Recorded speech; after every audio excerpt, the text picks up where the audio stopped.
Here I have an interesting little snippet of Hyperlambda code. It's one file, and it's 29 lines of code.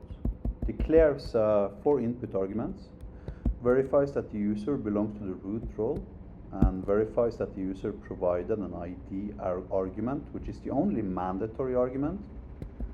And then it logs the arguments with this text, and then it sends an email to thomas@inero.io with the subject of contact update notification. Then it connects to my CRM database, and it adds all arguments not being the ID argument except the ID argument into the values collection here of my data.update invocation, and it returns the number of affected rows.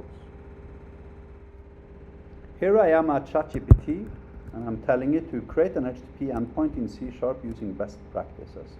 I want the endpoint to be able to update my CRM database and its contacts table, and allowing me to update name, email, and phone fields. All fields are optional, and the update operation should allow for partial record updates and only update fields I actually provide. I want you to log all incoming arguments, in addition to only allow for users belonging to the root role to invoke it.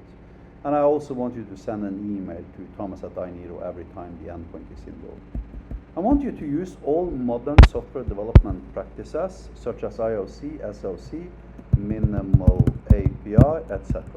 Return all code required to compile and run the code as separate code blocks, and finish with how many lines of code you produced and how many files you needed.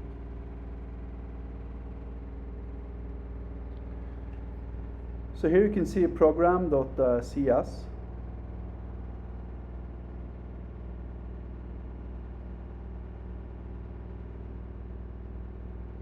And then you see a DTO, update contact request.cs.